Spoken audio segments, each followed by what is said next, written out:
네, 여러분 안녕하세요. 제가 이곳 미츠바 라몬이라는 이스라엘 광야에 우리 충명계님과 함께 와 있습니다. 저희가 전심학교를 진행할 때 이곳 이스라엘에 함께 오게 될 거라고 상상은 못했는데, 또 하나님의 섭리 가운데 저희 부부가 또 이곳에 와서 같이 예배드리고 같이 중보할 수 있는 그런 귀한 시간을 갖고 있습니다. 저희가 이 광야에 오면서 또 주님께서 저에게 주시는 마음과 또 하트를 여러분과 간략하게 나누면서 또 앞으로 저희가 어떻게 이스라엘을 위해서 준비하고 또 기도하기 원하는지 좀 마음을 간략하게 나누기를 원하는데, 제가 이곳 이스라엘에 있는 기간 가운데 특별히 하나님께서 저에게 주신 감동은 무엇이냐면, 대부분의 사람들이 이스라엘에 오는 이유는 성지순례하기 위해서, 과거의 예수님의 흔적을 만져보고 경험하기 위해서 사람들이 이곳을 찾습니다. 근데 하나님께서 저는 이와 같은 때에, 예수님의 재림이 임박한 이때 이 패러다임을 바꾸기 원하신다고, 이 패러다임을 뒤바꾸실 거라고 저는 기대하고 생각합니다. 이스라엘은 과거의 유적지가 아니라 새로운 출애굽을 펼쳐가실 하나님의 왕의 대로입니다. 그러한 면에서 하나님께서 이스라엘 백성에게, 또 여러분과 저에게 왕의 대로를 준비하는 광야에 외치는 목소리에게 새로운 믿음과 새로운 기대를 명령하십니다. 이사야 43장이 저에게 하이라이트 되는데, 제가 이제 이것을 나누면서 우리 충명교님 마음 가운데 하나님께서 주신 부분들을 좀 함께 나누도록 할 텐데, 이사야 43장에 말하기를 이전 일들을 기억하지 말며 옛날 일들을 생각하지 말라. 하나님께서 과거에 예수님께서 또는 과거 역사 가운데 무슨 일이 있었는지 보기 위해서, 흔적을 만져보기 위해서 오는 것이 아니라, 보라, 그러니까 우리의 시선을 고정하는 거예요. 생각을 바꾸는 겁니다. 패러다임을 시프팅하는 겁니다. 내가 새 일을 행하고 있다. 영어편에 보게 되면 I am doing a new thing. It's not just I will. 그러니까 내가 새 일을 그냥 행할 거다. 그러니까 그냥 미래가 아니라 행하고 있다. 진행형입니다. 하나님이 새 일을 행하고 계십니다. 그 새 일을 감지하고 있냐고 물어보십니다. 여러분과 제가 이스라엘에 꼭 와야만 하는 이유, 우리가 이 땅을 밟아야 하는 이유 가운데, 하나님께서 새 출애굽과 새 창조를 펼쳐가고 계신데, 단순히 펼쳐 가실 것이 아니라 새 붕의 역사를 행하고 역사하고 계신데, 그것을 우리가 감지하고 있는지 하나님께서 물어보십니다. 그것이 나타나고 있으니, 영어편에 보면 sprout, 마치 새싹이 땅을 뚫고 나오는 것처럼 이미 새싹은 솟아나고 있는데 그것을 너희가 보고 있느냐, 너희가 알지 못하느냐. 여러분, 이것은 우리가 반드시 깨닫고 느끼고, 하나님께서 지금 어떠한 새 출애굽을 펼쳐가기 원하시는지, 그냥 단순히 과거에 예수님께서 이 땅을 밟으셨다, 여기서 물이 포도주가 되게 하셨다, 과거의 역사를 그냥 만져보는 것이 아니라, 지금 장차 오실 예수님의 재림 행진, 여러분께서 뒤에 보신 이 네게브 광야가 이제 이사야 43장에 내가 사막에서 강이 나게 하고 사막의 광야에 길을 낼 것이다, 바로 그 광야입니다.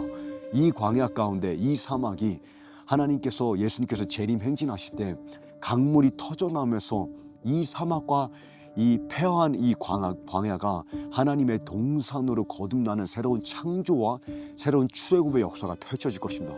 그것을 보고 있다는 것입니다. 그 재림 행진을 준비하기 위한 광야에 외치는 목소리로 하나님께서 일어나라고 말씀하십니다. 그러하기 때문에 저는 저희가 이 광야에 오게 된, 또 하나님께서 앞으로 저희를 이 광야 가운데, 이스라엘 이 광야 가운데, 이스라엘의 미래는 이 광야에 있다라고 저는 생각합니다. 예수님의 초림 가운데는 하나님께서 이 갈릴리와 그 주변으로 많은 역사를 펼쳐 가시지만, 예수님의 재림 행진이 펼쳐질 그 왕의 대로 이 가운데 하나님께서 우리에게 내가 새 일을 행하고 있다, I am doing, 내가 그냥 행할 것이 아니라 진행형인데 하나님의 역사가 펼쳐지고 있는데, 우리가 그것을 감지하고 있는지, 감지할 뿐 아니라 그냥 그것을 그냥 구경하고 시청하는 것이 아니라 그 하나님의 계획을 깨달아서 그 일에 동역하는 목소리로 일어서고 있는지 하나님께서 초청하시는 것을 제가 감동받습니다. 그래서 우리 충명진께서 좀 마음에, 하나님께서 이곳에 와서 또 이 광야 가운데서 시간을 보내는 가운데 주신 감동을 좀 나누기를 원합니다. 네, 하나님께서 인도하셔서 저희가 이렇게 함께 이스라엘에서 만날 수 있게 되고, 정말 하나님 섭리 놀라운 것 같습니다. 저희가 2020년에 처음 이스라엘 이 땅에서 만났고, 그곳에서부터 하나님은 저희 두 사람이 함께 동역할 수 있도록 이끄셨는데, 2025년 4월 이 순간이 저에겐 굉장히 특별한 것 같습니다. 저희가 지금 이 자리에 있는 이곳은 바로 네게부에 있는 미츠페 라몬이라는 곳입니다. 해발 1000m에 굉장히 높은 이제 광야 절벽 위에 있는 마을인데 저희가 이곳에서 바라보는 곳이 바로 네게브 광야입니다. 이 네게브라는 뜻은 성경에서 보면은 창세기 12장에 아브라함이 점점 남쪽을 향해서 남방을 향해서 이동했다 했을 때 그 남방이 의미하는 것이 바로 이 네게브입니다. 동일하게 시편 126편에 남방의 시내들처럼 회복시키소서라고 했을 때 그 남방이 의미하는 것이 바로 이 네게브입니다. 네게브라는 땅은 지금으로 봤을 때는 척박하고 메마르고 정말 건조한 아무것도 없는 마치 메마른 뼈들 같은 땅이지만 하나님께서는 이 땅을 하나님의 말씀 가운데 뭐라고 하셨냐면 약속의 성취를 위해서 아브라함이 나아가야 될 땅으로 지정하셨고 또 시편 말씀에 이스라엘 백성들이 마지막 때에 포로된 자들이 돌아왔을 때에 이 남방의 시내들처럼 회복시킨다고 하신 것처럼 회복의 땅, 생명력이 숨겨진 땅으로 하나님께서는 설명하고 있습니다. 마치 이 뒤쪽에 보시면은 보이실지 모르겠지만 저곳에는 우리가 그냥 보면 사막처럼 보입니다. 하지만 사막과 광야는 차이가 있습니다. 무엇이냐면 사막은 생명체가 살 수 없는 생명력이 없는 땅입니다. 하지만 광야라는 땅은 우리가 겉으로 봤을 때는 척박하고 메말라서 정말 쓸모없는 불모지처럼 보이지만 그 속에는 항상 생명력이 숨겨져 있습니다. 그래서 이 하늘에서 하나님께서 비를 내리실 때 그 비가 내렸을 때 그 빗물을 머금고 빗물로 인해서 그 숨겨져 있던 생명력이 올라와서 이곳에서는 푸르른 새싹들이 올라오게 되고 많은 동물들이 살게 됩니다. 광야라는 곳은 하나님께서 회복시키실 것이라는 상징입니다. 특별히 이 이스라엘의 초대 총리였던 벤구리온 총리가 이 네게브 땅을 보면서 뭐라 했냐면 우리 이스라엘의 미래는 이 네게브 광야에 있다라고 했습니다. 이게 단순히 한 사람의 말일 수도 있지만 저는 그것이 굉장히 예언적인 말이라고 믿습니다. 하나님께서 이 네게브 땅을 향해서 하나님의 비전을 이스라엘 초대 총리를 통해서 먼저 선포를 하셨고 하나님의 하트를 받은 우리 그리스도인을 통해서 그 비전을 함께 이루어갈 수 있도록 하나님께서 지금도 역사하고 계시다고 믿습니다. 그래서 저희가 아까 선교사님께서 말씀하신 것처럼 이전에 갈릴리에서 2000년 전에 오셨던 예수님을 저희가 떠올리면서 단지 과거에 머물러 있는 것이 아니라 저도 동일한 감동을 이제 2주 전에 받았었는데 동일한 말씀으로 앞으로 새 일을 행하실 하나님, 정말 저 광야를 행진해서 이스라엘을 회복시키시고 이곳에 하나님 나라를 세우실 그 예수님을 저희가 기대하면서 이 이스라엘에 방문했으면 좋겠습니다. 앞으로 저희가 이스라엘 바라본 패러다임 그 관점에 이제 변화가 필요하다 생각합니다. 우리는 이제 과거에 머무는 것이 아니라 새 일을 행하실 다가오는 그리고 지금도 행하고 계시는 하나님의 그 새 일을 저희가 기대하면서 이스라엘을 방문하기를 원합니다. 감사합니다. 정말 그러한 마음으로 저는 하나님께서 그러하기 때문에 우리 모두를 우리 각자의 삶 가운데 반드시 광야로 유인하실 거라고 저는 생각을 합니다. 그래서 저는 여러분께 오늘 이 마음을 나누면서 좀 두 가지를 하이라이트를 합니다. 첫 번째는 왜 하나님께서 왜 성령께서 친히 우리를 광야로 인도하실 것인가. 제가 반드시라고 표현했습니다. 그 누구도 여러분도 저도 광야에서부터 예외된 사람 없습니다. 반드시 광야를 거쳐서 하나님께서 약속의 땅으로 인도하실 것입니다. 제 마음 가운데 하이라이트된 첫 번째 본문은 마태복음 4장에 그때 예수께서 성령에 의해 성령에게 이끌려서 성령께서 친히 예수님을 광야로 인도하사 마귀에게 시험받게 하셨더라. 너무 놀라운 하나님의 섭리지 않습니까?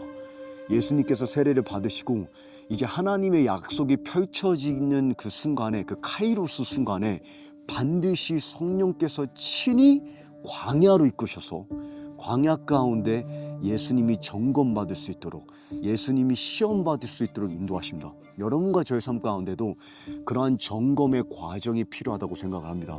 모세가 이스라엘 백성을 40년 동안 하나님께서 왜 약속의 땅으로 직행하지 않으시고 왜 광야에서 40년을 뺑뺑뺑뺑 돌리시면서 왜 이곳에서 하나님께서 그들을 테스트하셨냐. 모세가 신명기 8장에 이렇게 이야기합니다. 이렇게 설명합니다. 저는 이러한 하나님의 섭리가 하나님의 리더십이 여러분과 저의 삶 가운데 광야에 외치는 목소리로 우리가 거듭나는 가운데 반드시 필요하고 깨달아야 된다고 생각합니다. 모세가 말하기를 너희 하나님 여호와께서 40년 동안 광야에서 너희를 어떻게 이끄셨는지 너희를 어떻게 낮추시고 너희를 시험해서 테스트 우리를 점검해서 너희 마음에 무엇이 있는지 보십니까? 광야라는 것은, 저희가 광야에 있는 이유는 하나님께서 저희의 인생의 삶 가운데 광야를 반드시 인도하시는 이유는 마음에 무엇이 있는지, 진정 우리 마음에 우리가 경배하는 신은 무엇인지 광야는 드러낼 것입니다. 진정 우리의 마음 가운데 우리가 추구하는 유업이 무엇인지 광야는 그것을 드러낼 것입니다. 진정 우리 마음 가운데 우리를 만족시키는 것이 무엇인지, 그것이 적과 꿀인지 아니면 하나님의 임재인지, 광야는 그것을 정결케 하기 위함입니다. 그 하나님만이, 욥기서를 보게 되면 그가 나를 불처럼 금처럼 연단하시고 인도하실 것인데 결국에는 여호와만이 금이 되실 것이라.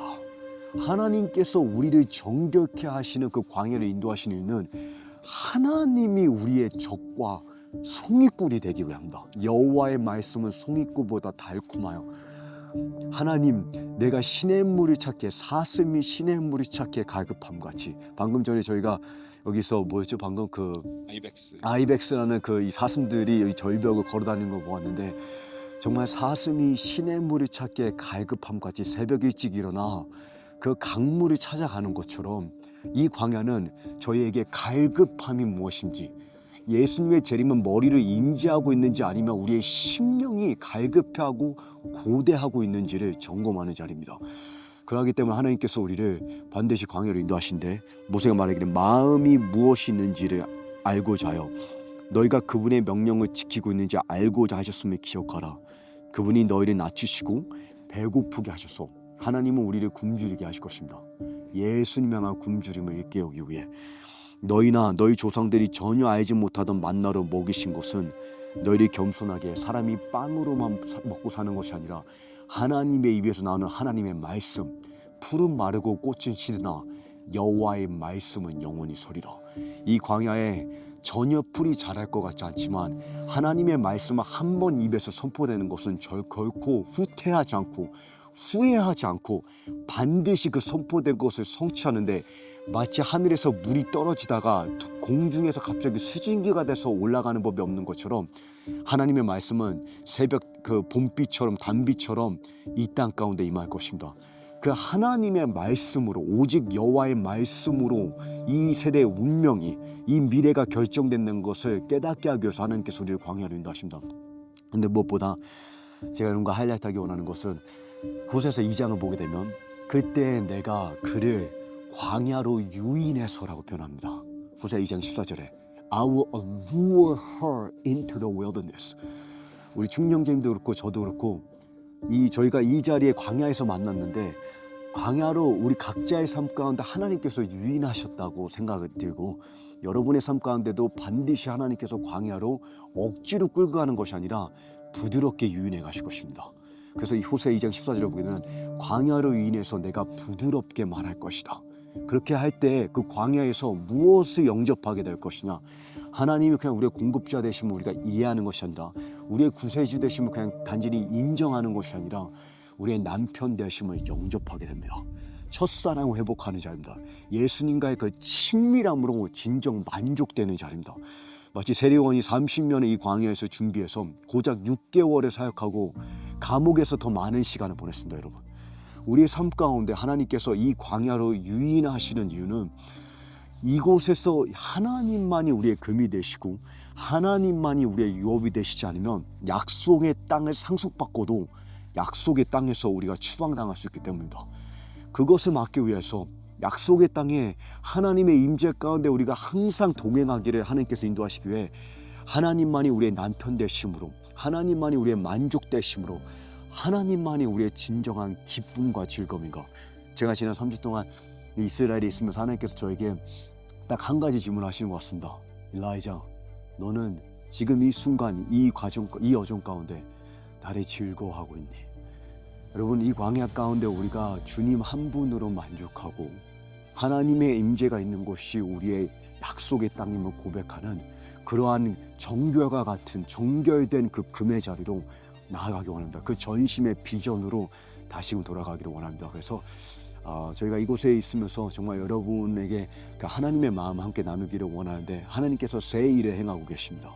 그리고 정말 이 사막에서부터 예수님의 재림이 펼쳐지면서 왕의 대로가 열릴 것이라고 확신합니다. 저와 여러분이 광야에 외치는 목소리가 되어서 이스라엘을 위로하되, 무엇보다 정말 술람미 여인처럼 솔로몬이 아가서 8장을 보게 되면 예수님의 재림 때에 관해서 예언하기를 광야에서 사랑하는 이의 품에 기대어서 나오는 이가 누구인가. 광야에서 여러분과 제가 이 광야에서 사랑하는 예수님의 품에 기대어서 걸어 나오되 너는 나를 내 마음에 도장같이 인치라. 사랑은 죽음보다 강하며 그 사랑이 우리의 마음 가운데 인쳐지는 그런 광야가 되기를 간절히 소망하면서, 또 저희가 앞으로 하나님께서 문이 여시고 하나님께서 허락하신다면 여러분과 함께 이 광야를 밟으면서 새 일을 기대하고 예수님의 재림 행진의 스토리를 함께 묵상하면서 이 땅 가운데 하나님께서 새로운 부흥과 새로운 출애굽과 새로운 창조의 역사를 펼쳐가실 것을 중보하고 동역하는 시간을 갖기로 합니다. 여러분 계속해서 이스라엘을 위해서 기도해 주시고 또 계속해서 전심의 실체로 나아가 주시기를 축복합니다.